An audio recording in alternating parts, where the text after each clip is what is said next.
Bonsoir, bonsoir à tous, bonsoir à toutes. Ce soir, dans notre émission L'Agora Parlons Vrai, nous recevons Jérôme Buisson, bonsoir Jérôme Buisson, conseiller municipal d'opposition Front National au sein du conseil municipal de Bourg-en-Bresse. Et depuis quelques jours, même pas quelques semaines, quelques jours, secrétaire départemental du FN 01. Vous avez remplacé Maxime Chaussat et vous nous expliquerez pourquoi, comment, etc. Jérôme Buisson, nous allons, comme d'habitude, vous laisser entre les mains de Didier Pobel, journaliste éditorialiste, qui va s'intéresser à l'actualité du moment. On va encore parler, vous l'imaginez bien, Jérôme Buisson, de politique et d'échéance électorale dans ce propos liminaire voué à l'actualité. Et comme le disait François Fillon mardi dernier devant les vrais chasseurs, il a insisté sur l'adjectif vrai, les balles volent bas. Ce n'est plus en effet une partie de campagne, c'est une battue permanente. Ce qui est sûr, c'est que les affaires, ou du moins les suspicions en tout genre, s'abattent sur celles et ceux qui sont en lice pour le pouvoir suprême, avec une insistance carrément en passe, et beaucoup le déplorent, même si ce sont souvent les premiers à s'en délecter, d'éclipser le débat sur les grands thèmes de société, c'est-à-dire d'avenir. Pas une journée ou presque sans que François Fillon, à tout seigneur, tout honneur, soit la cible de tirs multiples. On ne rappellera ici que le plus récent des griefs qui le visent, celui qui concerne le prix de ses costumes, qu'au demeurant un ami, pourtant sans doute peu désireux de le voir prendre une veste le mois prochain, lui aurait offert. Et alors, comme dirait l'intéressé, un mot approprié, et alors, c'est qu'il vient aussi d'être mis en examen pour détournement de fonds publics, complicité et recel de détournement de fonds, complicité et recel d'abus de biens sociaux, rien que ça. Et même s'il bénéficie, comme tout citoyen, de la présomption d'innocence, cette procédure-là, c'est tout simplement du jamais vu sous la Ve République, à plus forte raison, à 40 jours du premier tour.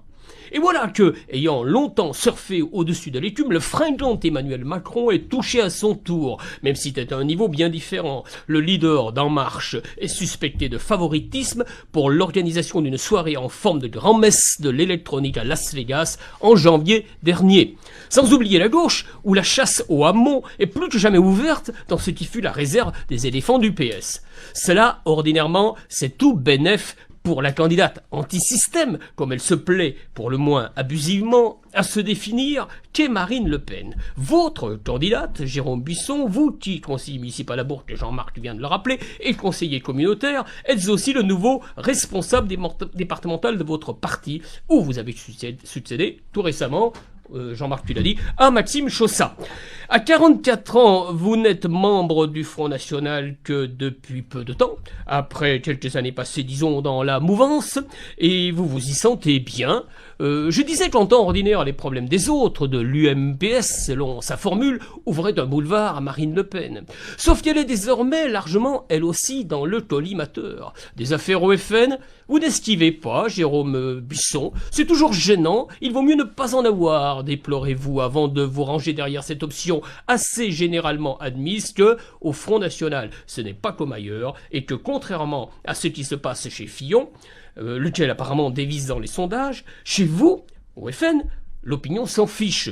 C'est votre formule. Un peu comme si la volée de plomb, pour filer la métaphore synégétique, qui n'épargne pas Marine Le Pen, glissait comme l'eau sur les plumes du canard, pas enchaîné pour un sou celui-là. Rappelons que 3 affaires la concernent, celle de ses assistants européens suspectés fictifs, celle du financement de ses campagnes et celle de l'évaluation de son patrimoine où il semblerait que le fameux domaine de Montretout pourrait être baptisé domaine de Montrepatou. Pourquoi, au juste, êtes-vous venu vous réfugier, en quelque sorte, au sein du parti extrémiste, Jérôme Buisson, vous qui êtes issu d'une famille où l'on était plutôt chiracien ou sarkozyste? C'est difficile à dire, expliquez-vous. À ce point, mais vous précisez tout de suite votre pensée. Vous avez rejoint Marine Le Pen pour sa vérité de langage et pour sa cohérence. Ce sont, je crois, vos mots. Les excès au FN? Oui, sans doute, comme ailleurs. Les dérapages? Un élu de Nice, un caméléon, comme l'a désigné Louis Alliot, vient d'être exclu pour avoir affirmé des penchants négationnistes. Alors là, vous bondissez, vous êtes à des années-lumière de cette pensée, répliquez-vous, vous, le professeur d'italien à Saint-Pierre et à Jeanne d'Arc à Bourg, qui prenez la peine de préciser que vous enseignez la Shoah, ce qui est bien le moins, soit dit en passant, et que vous projetez parfois à vos élèves le film La vie est belle. Rien ne vous gêne au FN ? Même pas l'image d'une Marine Le Pen participant en 2012 au bal des néo-nazis de Vienne? Les amitiés, c'est parfois compliqué. Édulcorez-vous tout en mettant en perspective les liens troublants, on vous le concède, de Mitterrand avec Bousquet. Et ajoutez-vous, en revenant à Marine Le Pen, à l'invité du bal brun des pan-germanistes, je crois qu'elle ne le referait pas aujourd'hui. Et le programme? Vous n'êtes pas tout à fait sûr, et je compris, que le retour au franc serait une bonne idée, mais ce qui a été fait peut être défait, ça c'est votre devise.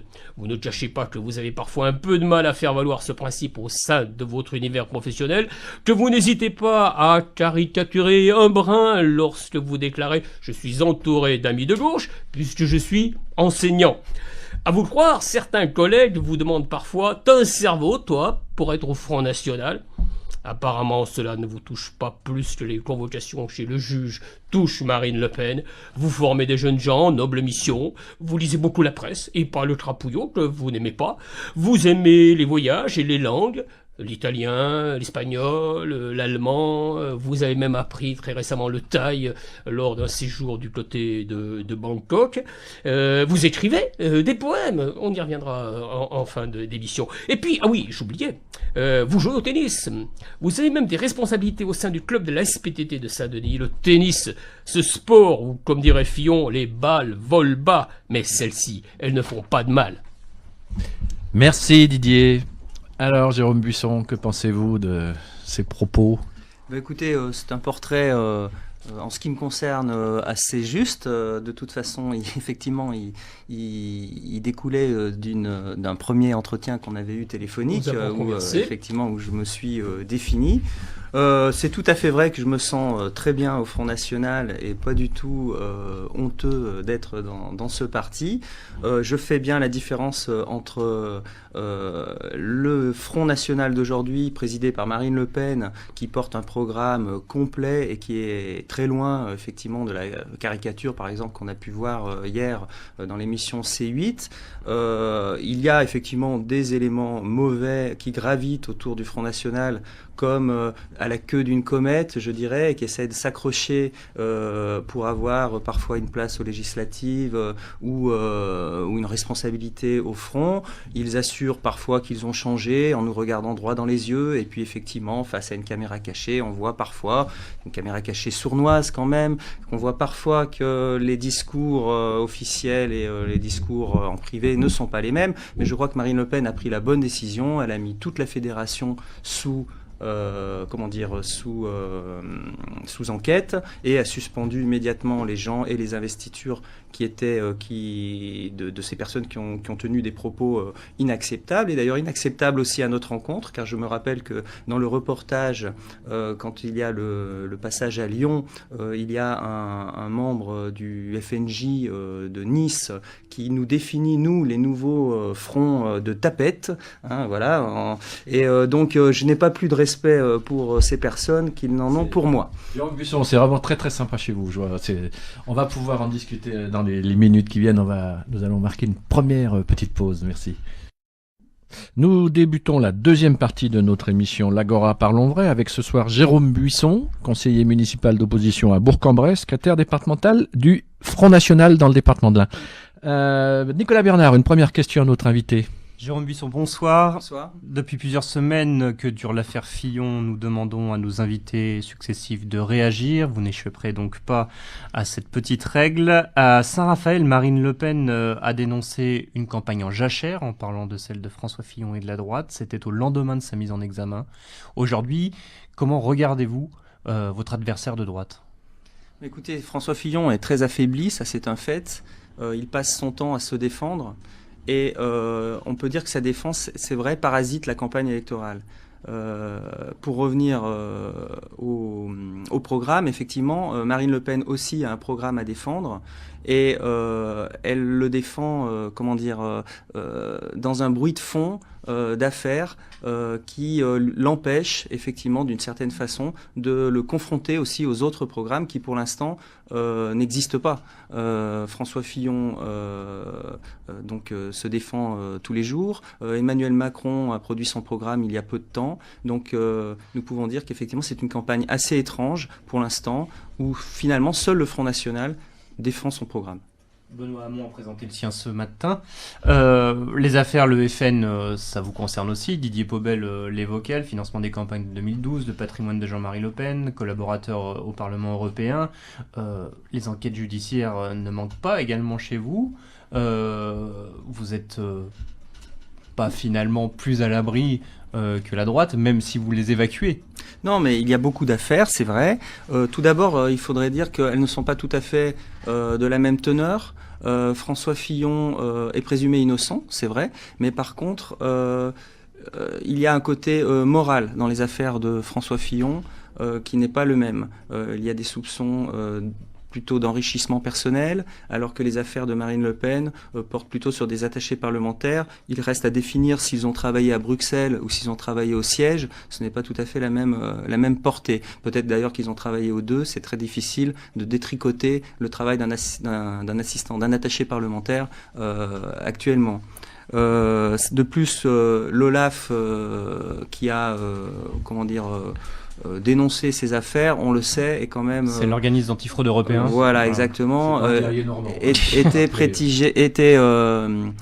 présidé par Monsieur Schulz, qui a déclaré une guerre ouverte au Front National et au groupe des patriotes européens. Donc, on peut dire et on peut s'étonner aussi sur le calendrier de ces affaires qui sortent actuellement, alors que certaines remontent à plusieurs années. Est-ce normal que Marine Le Pen refuse de se présenter ? Oui, je pense qu'elle a tout à fait raison.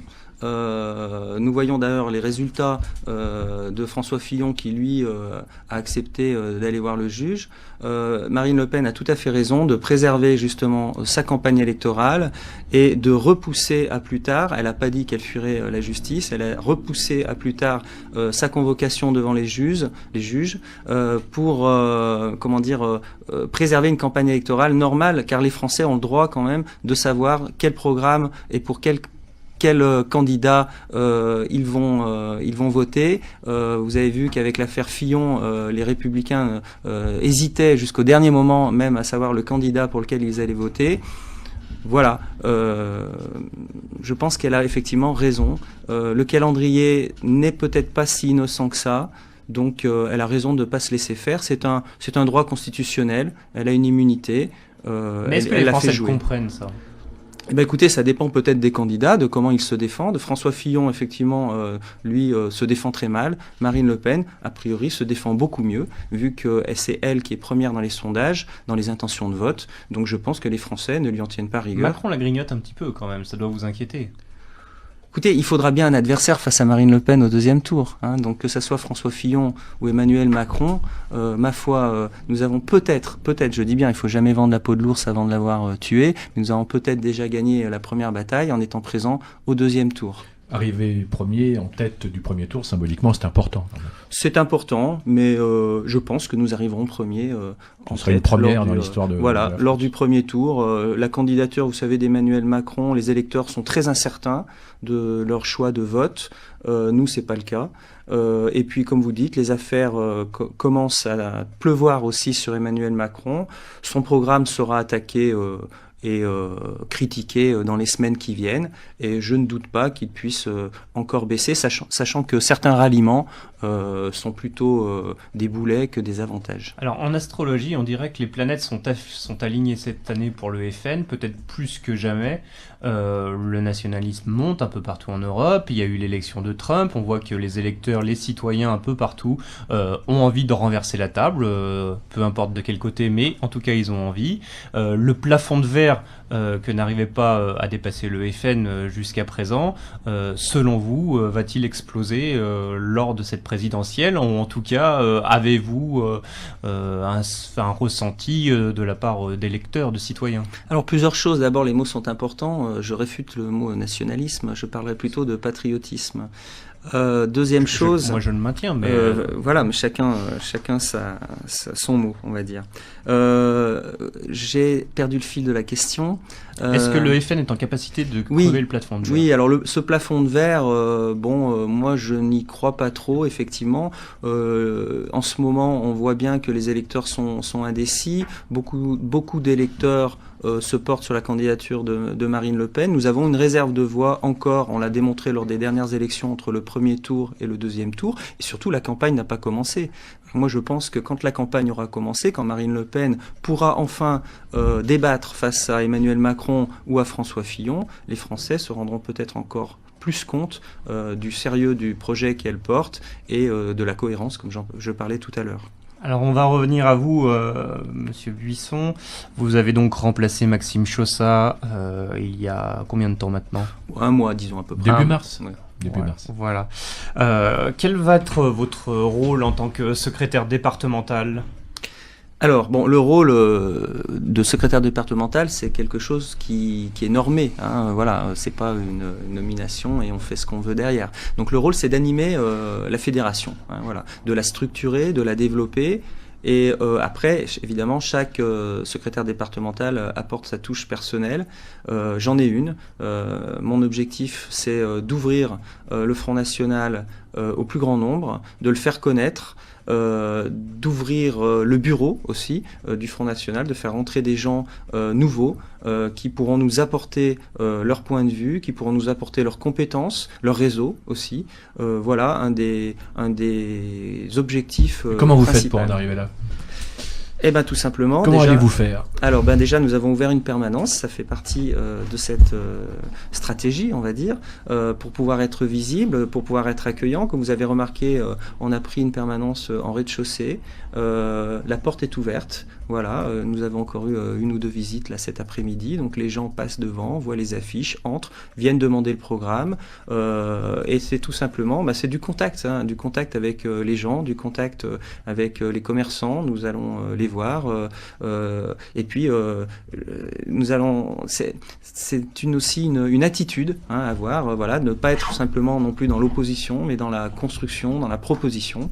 Voilà mon objectif. Cette volonté d'ouverture, de rassemblement, a déjà été tentée au FN. Bon, ça remonte à loin. Je viens de faire le calcul. Vous êtes né en 73. C'est ça. Vous aviez 13 ans, donc oui. Vous étiez encore petit. En 86, le FN était devenu le RN, le temps d'une élection législative, le Rassemblement national. Ça n'avait pas duré. Oui, mais alors là, c'est pas une façade, c'est pas un changement de nom, d'accord. C'est par l'attitude du Front National au niveau local, dans l'Ain, que nous réussirons cette ouverture. Donc c'est pas une ouverture, c'est pas un ralliement qu'on demande aux autres partis, c'est une ouverture d'esprit aussi et de propositions face à des gens qui nous regardaient un petit peu de travers. Voilà, leur expliquer ce que nous sommes vraiment, que nous les défendons au quotidien et que voilà, le bureau du Front National, contrairement à ce qu'on a vu dans le reportage hier soir, c'est pas un bureau où les gens viennent protester contre telle ou telle partie de la population, mais c'est un bureau où on va proposer des choses aux gens. De qui est composé ce bureau? Vous pouvez nous le dire? Oui, alors ce bureau, il est composé de Maxime Chaussat. Alors Maxime Chaussat, on en reparlera tout à l'heure parce qu'il n'est plus secrétaire départemental. Il est resté sous-secrétaire. D'accord, maintenant il est membre du bureau de droit vu qu'il est élu conseiller régional. Donc il est membre du bureau comme les autres membres du bureau. Donc on a aussi Pénélope Chalon qui est conseillère régionale. Voilà, on a le maire de la Burbanche, Patrick Marier. Nous avons aussi Aurélien Dutremble qui est notre spécialiste en communication et internet. Nous avons un agent immobilier.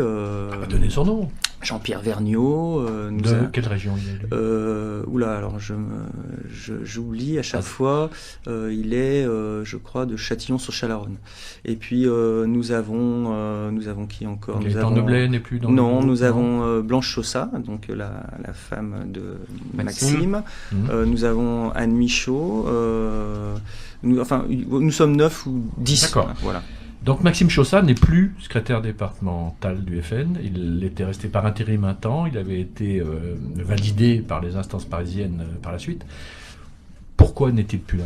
Parce qu'on se méfie toujours avec le FN, parce que j'ai fait la liste aussi des différents, depuis que je connais le Front National, depuis 84 dans l'Ain, c'est à peu près l'époque où vous avez démarré de façon un peu plus musclée. J'ai fait la liste, et il est passé pas mal de monde. Et généralement, le final est un peu difficile. Je vous dis pas ça pour vous faire peur, mais c'est vrai que la fin de carrière est des fois un peu brutale. Alors on s'interroge sur Monsieur Chaussat. Voilà. Oui, alors Monsieur Chaussat a quitté son emploi récemment. Il travaillait dans l'imprimerie et voilà, il a retrouvé un emploi vers la Suisse. Donc effectivement, c'était. J'ai pas dit en Suisse, j'ai dit vers la Suisse. Ah, vers la Suisse, parce que son prédécesseur est en Suisse. Voilà, dans les assurances. Et donc du coup, c'est vrai qu'il s'est délocalisé la semaine là-bas où il a pris un appartement et donc il ne peut plus s'occuper physiquement de la fédération et comme moi j'étais son second depuis quelques mois et tout naturellement il m'a proposé de prendre la suite, ce que j'ai accepté. Pas de purge? Non, ce n'est pas une purge. Après, il y a eu des désignations lors des législatives où effectivement il n'a pas été confirmé dans sa nomination. Il en a aussi peut-être tiré les conséquences, mais je ne sais pas, je n'en ai pas discuté personnellement avec lui. Les investitures aux législatives, on peut peut-être en parler tout de suite, puisque vous abordez vous-même le sujet. C'est vrai qu'on s'est dit, Maxime Chaussat, candidat dans la 4e circonscription de l'Ain, qui est droite du département sur les 5, ça avait de la gueule, comme on dit. Et puis il nous annonce, non, finalement, je ne suis pas candidat, et il précise qu'il n'y a pas que les voix du Seigneur qui sont impénétrables, il y a aussi celles de la commission d'investiture du Front National. Alors ça nous a, interpellés. Et oui, alors, monsieur le secrétaire départemental, qu'est-ce qui s'est passé? Eh bien, effectivement, les voies de la commission d'investiture sont impénétrables. En fait, il y a eu des pré-investitures et il n'en a pas fait partie. Voilà. On sait pourquoi? Non, on ne sait pas pourquoi. Il y a beaucoup de secrétaires départementaux qui ont été dans ce cas. Ce n'est pas le seul. Et il n'y a pas forcément de raisons qui sont données. Vous savez, au Front National, on a un dicton, vous ne devez rien au Front National. Non, le Front National ne vous doit rien, vous devez tout au Front National. Donc voilà, on a l'habitude de ne pas forcément demander. Et vous avez envie de savoir? La curiosité, oui, on aimerait bien savoir, mais bon. Vous avez demandé? J'ai pas de. Non, moi j'ai pas demandé. Et, ça ne m'intéresse pas vraiment en fait. Voilà. Pour vous dire la vérité. Donc, Maxime Chaussat était écarté de l'investiture pour des raisons qu'on apprendra peut-être un jour. Il reste 4 autres circonscriptions. Vous-même êtes-vous intéressé? Alors, vous aviez été pré-investi? Alors, dans la première, je vais pas vous mentir, je suis préinvesti effectivement sur la première circonscription. J'attends mon investiture définitive, pareil, par courrier, par mail, avec par coup de téléphone. Non, avec pas trop d'inquiétude, mais vous savez, si le siège trouve quelqu'un qui c'est plus apte que moi à se présenter sur la première circonscription, et comme Maxime Chaussat, je m'inclinerai. On a des noms sur les autres circonscriptions? Oui, alors toutes les circonscriptions sont pourvues, mais je ne communique pas encore dessus pour justement cette raison-là, que les candidats sont préinvestis, donc je ne voudrais pas annoncer des noms qui ne seraient peut-être pas ceux-là par la suite. Les candidats préinvestis sont des locaux? Les candidats préinvestis sont tous des locaux. Oui. Pas de parachutage? Il n'y a pas de parachutage. On y a pensé sur la 4e? Non, il n'y a pas de parachutage. Simplement... il y a des objectifs et des priorités. La priorité, c'est la campagne présidentielle. Et donc ça, nous le savons, parce que ça vient très vite après. Ça vient très vite après. Donc les candidats se préparent dès aujourd'hui. Mais voilà, nous ne mettons pas la charrue avant les bœufs. Et notre objectif principal, c'est la candidature de Marine Le Pen en 2017. Il serait malvenu, comme dans d'autres partis parfois, de se partager déjà les circonscriptions, comme j'ai vu qu'avaient fait les LR, par exemple, qui ont donné 80 ou 90 circonscriptions au centre, etc. Donc c'est pas la façon de faire, disons, au Front National. Vous allez donc peut-être vous présenter sur la première circonscription. Les Burgiens vous connaissent déjà un petit peu, Jérôme Buisson, mais c'est vrai qu'à l'échelle départementale, votre parcours est moins connu. Voilà, vous pouvez le brosser peut-être d'un trait. les patriotes. Cette histoire avec eux a commencé quand? Vous m'aviez dit, lorsqu'on nous a fait connaissance, c'était au moment des cantonales de 2015, si ma mémoire est bonne, que vous aviez été inspiré à l'origine par Jean-Marie Le Pen, pas par la fille, mais par le père. Oui. Vous confirmez toujours? Oui, Malgré tous les problèmes qu'il y a eu par la suite. Voilà, c'est-à-dire que le Front National était Jean-Marie Le Pen. Alors c'était une tête d'affiche, mais c'était aussi un handicap. Voilà. Mais tête d'affiche et tête de l'art, il faut bien le reconnaître aussi. Voilà, pourquoi pas. Mais c'était aussi un handicap. On ne connaissait que lui, et il représentait lui tout seul, finalement, le Front National. C'était pas l'État c'est moi, mais c'était le Front c'est moi. Voilà. Et donc, évidemment, quand à l'époque on s'intéressait à la politique, forcément, on regardait Jean-Marie Le Pen, et si on était sensible à ce côté-là, ce parti-là, forcément on passait par Jean-Marie Le Pen. Mais il faut dire que très vite, et c'est pour ça que moi je me suis pas investi tout de suite aussi en politique, car j'étais un petit peu fasciné par le tribun, j'étais fasciné par la résistance de cet homme face aussi, il faut dire, à la difficulté du combat politique qu'il menait. Mais je ne sentais pas un parti structuré en quête de pouvoir qui formait ces militants. Vous l'aviez vu sur scène?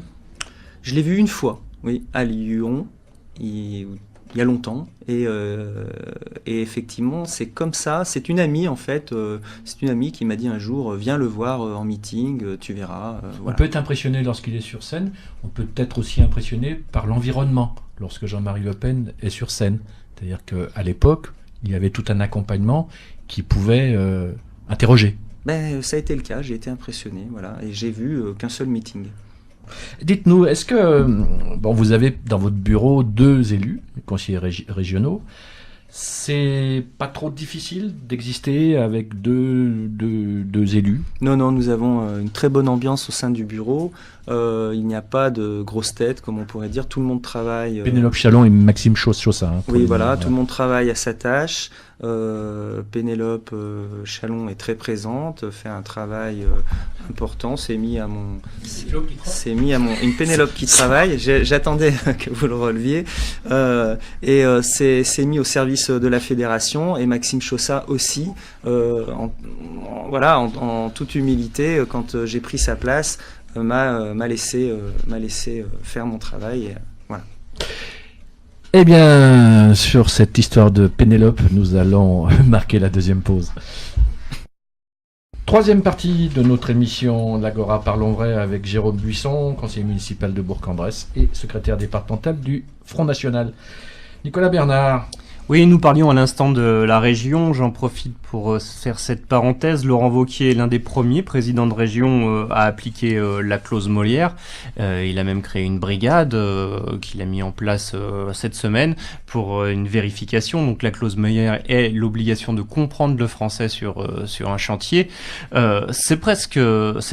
allez nous dire ce que vous pensez de cette clause, mais ça aurait presque pu être une idée défendue par le Front National.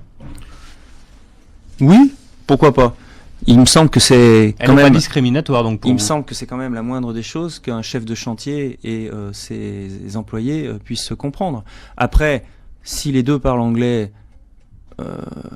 ça peut se faire aussi. On va pas s'interdire de parler des langues étrangères sur des chantiers en France. Mais il faut effectivement que entre les cadres et les ouvriers, il y ait une langue commune. Et la clause Molière vient peut-être réparer cet état de fait ce problème qu'on pouvait rencontrer sur les chantiers. Très bien. Donc favorable à la clause Molière. Oui, plutôt favorable. Sur le fond du programme, finalement, que Marine commence à dévoiler, donc il y a la monnaie, il y a aussi le Frexit, en tout cas sortir de l'Union européenne. Sur ces positions très, très européennes, vous défendez donc le programme de Marine. Pourquoi vous vous reconnaissez dans ces propositions? Mais écoutez, je pense que ce qui est important, c'est la cohérence. Les autres partis se plaignent aussi de l'Europe, des normes, du coût, mais ne la remettent pas en cause. Ils présentent un programme de rupture, mais si vous ne sortez pas du carcan européen, vous ne pouvez pas mettre en œuvre ce programme. Donc en fait, c'est un programme mensonger. ils savent très bien qu'ils ne pourront pas réaliser les mesures qu'ils présentent aux Français.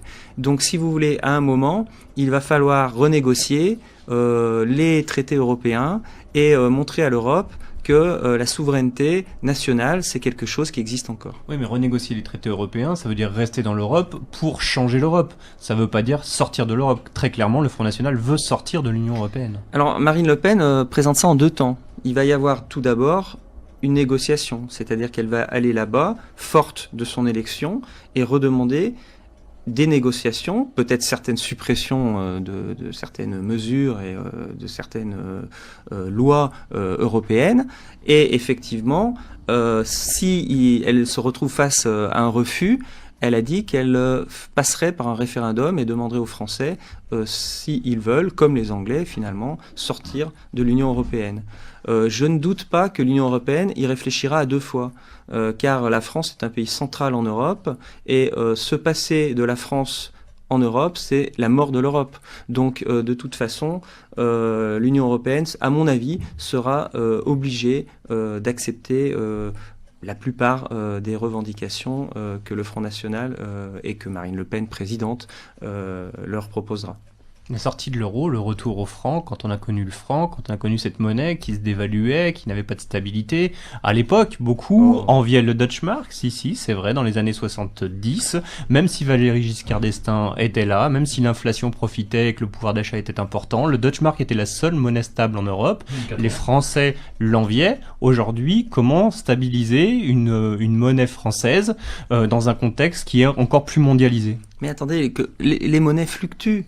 L'euro fluctue par rapport au dollar.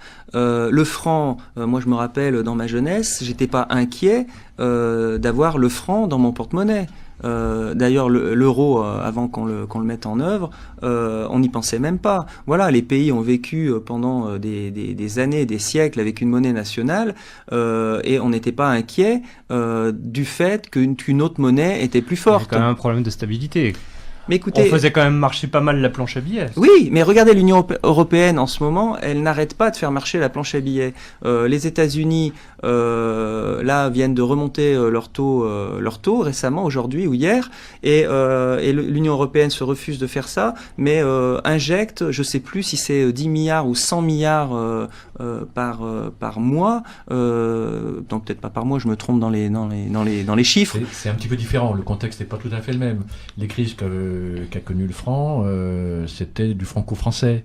On se souvient des années Delors. Jacques Delors était ministre du budget, oui. Il voulait sortir du serpent, il menaçait de sortir du serpent monétaire européen. Là, les planches à billets en Europe tournent. Pourquoi ? Parce qu'il faut bien trouver des liquidités pour refinancer la crise, enfin pour aider les pays, la Grèce et j'en passe et des meilleurs. Enfin, le contexte n'est pas du tout le même. Et le contexte n'est pas le même, mais bon, et justement, c'est incomparable. Donc, il n'y a pas, à mon avis, les Français devraient peut-être se poser la question inverse, c'est-à-dire, on leur fait peur si on quittait l'euro. Moi, je leur poserais la question inverse. Vous auriez peut-être raison d'avoir peur d'y rester. Hein, quand on voit la crise grecque, quand on voit la crise financière en Europe, le pays qui a le taux de croissance le plus bas, un chômage de masse, etc. On peut aussi se poser la question. Moi, je ne suis pas spécialiste, et d'ailleurs les spécialistes ne sont pas d'accord entre eux pour savoir exactement le coût d'une telle mesure, si elle est à 100% réalisable, s'il peut y avoir plusieurs monnaies qui cohabitent en même temps, je n'en sais rien. Ce que je sais, c'est qu'il y a certains pays qui n'ont pas l'euro qui s'en sortent très bien, et que les Anglais, eux, ont décidé de sortir de l'Union européenne. Je ne parle pas de la monnaie, mais de sortir de l'Union européenne. Allez, un petit retour sur le franco-français. Depuis les municipales, c'est un sondage qui est vrai, enfin c'est des stats, c'est même pas un sondage, c'est des statistiques. 25% des élus du FN ont démissionné depuis les élections municipales de 2014. À Bourg, 2 des vôtres sont partis. Hein. Clément Perrin, il a arrêté la politique, visiblement. Oui. Et Annick Veillerault, qui a cherché une autre chapelle. C'était pas son premier coup. Elle avait déjà trouvé. Voilà, elle trouvé une habituée. Ok, mais bon. Du zigzag. Voilà. Zigzag, le slalom. Comment vous expliquez ce phénomène ? Écoutez, le Front National est un parti qui structure. Le casting était pas bon? Qui se Comment ça se passe? structure. C'est un parti qui se structure. Donc, comment vous dire, il y a beaucoup de primo-accédants, on va dire, à des fonctions de conseillers municipaux ou de conseillers régionaux. Et donc, effectivement, il y a des gens qui ne tiennent pas sur la durée ou qui découvrent la fonction, qui découvrent les responsabilités et qui ne s'y tiennent pas. Et donc, oui, il y a des abandons. Voilà. C'est une chose naturelle qui, à mon avis, va se stabiliser et petit à petit va diminuer. Sur le terrain, à Bourg-en-Bresse, vous faites preuve d'un vrai dynamisme. Vous occupez à la fois le terrain local, à la fois les écrans, puisque vous êtes très présent sur les réseaux sociaux. Vous intervenez régulièrement au conseil municipal. Quel regard jetez-vous aujourd'hui sur la politique menée par Jean-François Debat sur la ville de Bourg ? Jean-François Debat ne fait pas de faute politique majeure. Donc c'est quelqu'un qui est bien installé effectivement dans sa fonction, qui bénéficie, comme la dernière fois aussi, de la prime au sortant. Il a été réélu facilement à la mairie. C'est un maire constructeur. Comme souvent, les maires constructeurs, ma foi, laissent des traces tangible que les gens peuvent voir. Il s'appuie aussi sur ce bilan. Voilà, j'ai refait la gare, j'ai refait le marché, je vous mets des pistes cyclables. Et bon, finalement, il fait un travail de maire correct. Et les gens n'ont pas de choses énormes à lui reprocher ou de griefs à lui reprocher. Alors après, bien sûr, tout est critiquable. La façon dont il installe trop de logements sociaux sur Bourg. Voilà, il y a des choses qui sont critiquables. Sa façon de faire aussi peut-être un peu de clientélisme, ne le nions pas, j'en ai eu quelques exemples à la permanence il n'y a pas longtemps, enfin pas de lui d'ailleurs, mais du PRG, ce qui est son allié. Voilà, donc évidemment, il y a des choses critiquables, nous le combattrons.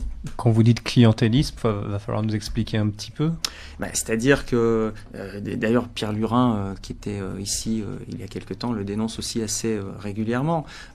Effectivement, en faisant venir beaucoup de gens qui sont dans des logements sociaux, on peut peut-être, et en les soignant particulièrement, on peut peut-être attendre un retour. Pourquoi le PRG ? Ah, mais ça, c'est une petite histoire qui est arrivée il n'y a pas longtemps. Si vous savez, j'ai une dame avec sa fille qui a poussé la porte de notre local, une dame qui était du Pont des Chèvres, d'origine maghrébine, et habillée à l'occidental, pas voilée, et qui pousse la porte du local et qui vient s'informer, nous demande le programme de Marine Le Pen. Alors nous l'accueillons, nous lui servons le café, et puis elle nous pose une question tout effrayée. Est-ce que c'est vrai que si vous êtes élu, on va devoir partir ? Voilà. Alors, la discussion s'installe entre elle et nous. Nous étions 3 dans le local à ce moment-là. Donc j'apprends qu'elle est française, que ses enfants sont français. Et je lui dis, mais pas du tout. Il n'y a pas de réémigration comme parfois on l'entend. Et elle me dit, ah bon, mais c'est parce que c'est pas ce que nous a dit Monsieur Lacroix pendant les régionales. Voilà. Ah, c'est la politique. Voilà. Allez, nous arrivons à la fin de cette 3e partie et nous marquons une nouvelle petite pause. 4e et dernière partie de notre magazine L'Agora Parlons Vrai, ce soir avec Jérôme Buisson, secrétaire départemental du FN et conseiller municipal à Bourg-en-Bresse, dans l'opposition, rappelons-le, mais tout le monde sans doute. Jérôme Buisson, Pierre Lurin, qui est un de vos collègues dans l'opposition d'un autre groupe, le groupe Oxygène, je crois qu'il s'appelle, vient d'être condamné par la justice pour avoir tenu des propos désagréables vis-à-vis d'une adjointe de Bourg d'origine maghrébine. Il a été sévèrement condamné. On s'est dit, mais comment ça se fait ? Généralement, c'est plutôt les gens du FN qui sont punis comme ça. Qu'est-ce qui s'est passé selon vous ? Écoutez, cette condamnation, le droit est passé, mais il est vrai que on ne peut plus rien dire. C'est compliqué. Un élu est quand même là pour porter une parole. Pierre Lurin a été condamné pour le mot « comme par hasard », a priori.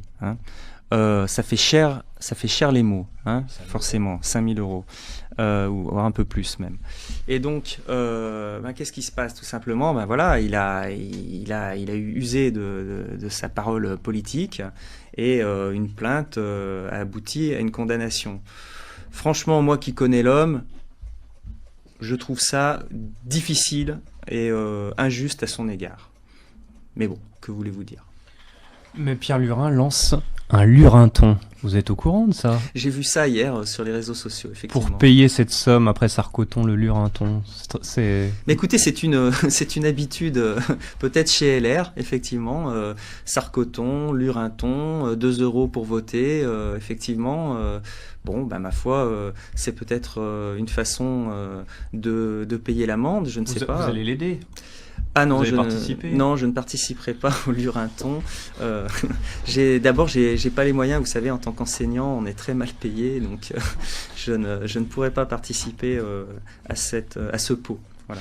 Alors, avant de laisser la parole à Didier Paubel, qui va ouvrir l'instant culturel de cette émission, un mot sur un film qui est sorti en 2015, qui s'appelle Un Français, qui parle du Front National. Je ne sais pas si vous l'avez vu. Il parle d'une personne engagée au Front National, militante, et qui petit à petit évolue pour en sortir. C'est un film que vous avez vu? Non.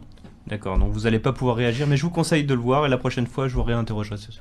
D'accord, écoutez, je le verrai. Je suis de nature curieuse, donc j'irai le voir. Je crois que ça se passe plus ou moins sur Hénin-Beaumont. Oui. Voilà. Mais moi, je ferais peut-être un film... Sur Bourg? Non, pas sur Bourg, mais disons, si j'étais le personnage du film, peut-être ça serait à l'envers, le scénario. C'est-à-dire quelqu'un qui ne fait pas partie du Front National et qui y rentre. Voilà. Donc, votre point de vue peut être intéressant. Didier Paubel, à vous de jouer.